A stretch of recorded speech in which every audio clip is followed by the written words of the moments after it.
Mikhail Matnor is coming to grips with making the most of his money. Right, so start here. Do I have 3 to 6 months of emergency savings? Yes. Have I done my due diligence? Probably not sufficient, so I guess I would probably need to read up more. He's trying to figure out if he's ready to start investing with the help of a financial wellness course on his campus, targeting young adults like him. Money narratives are the scripts and the stories that we tell ourselves about money.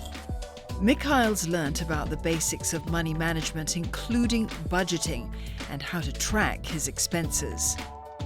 He's also learned how to assess his investment risk profile, as well as what to invest in based on his competencies and interests.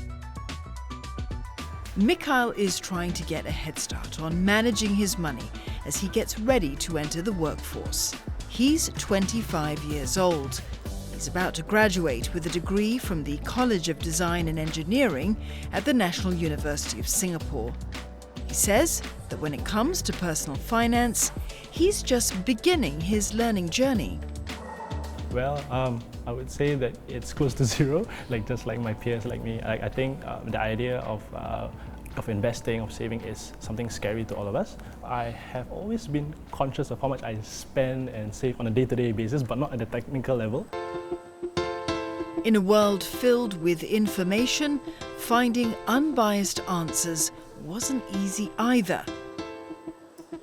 Well, I think just like my peers, I do feel that most of us students, we can be a bit apprehensive at times when trying to approach financial advisors or obtaining financial information online, and there may be some challenges into us seeing what is actually accurate, what is not accurate, especially with the rise in scams and the dangers of misinformation.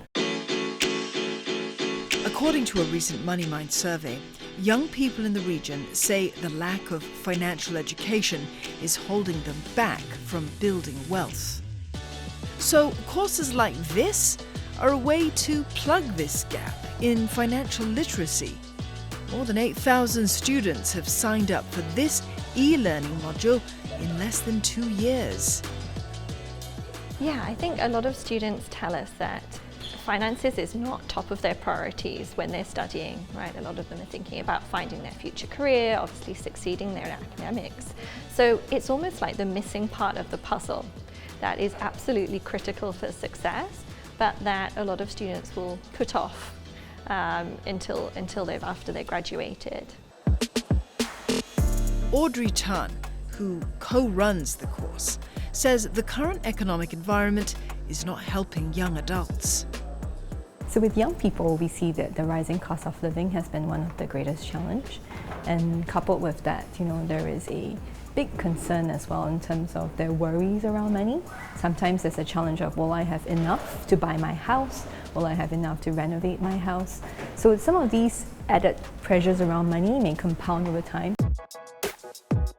But navigating the complexities of personal finance requires more than just the A to Zs of budgeting. Equally important, Audrey says, is a good understanding of our emotional relationship with money. It could be a young person, or just not even a young person, someone who really struggles where they say, I'm so afraid of money, I just want to completely avoid money. And money induces fear and anxiety, right? So we want to flip that, right? Where money can actually be a sense of peace, there can be a sense of clarity in the clear decision thinking and making. Key to achieving this is to build what Audrey calls financial emotional resilience. This is a practice of building mental strength when it comes to money management, so that we can bounce back from challenging financial situations such as volatility in the stock market or the loss of a job. So to be able to understand what are the beliefs, the scripts, the stories that you've been told around money, and how this actually impacts and affects your decision making. Financial literacy sometimes can be very boring, very dry, very technical.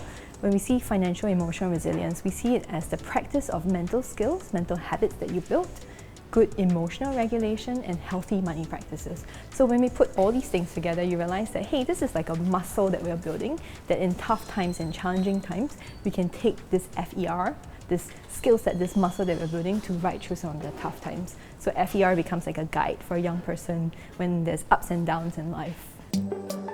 For Mikhail, the course has already given him the know-how and confidence to begin investing. And that is half the battle won.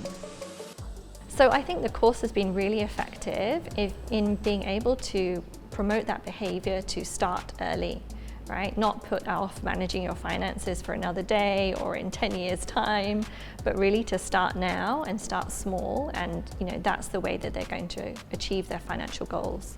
So I think I have started investing for almost a year now, and I think through the course it actually helps me to re-evaluate on how much I should allocate in terms of whether it is technology, whether it's fund equities and such. I would say that my biggest takeaway is that financial planning is a lifelong journey.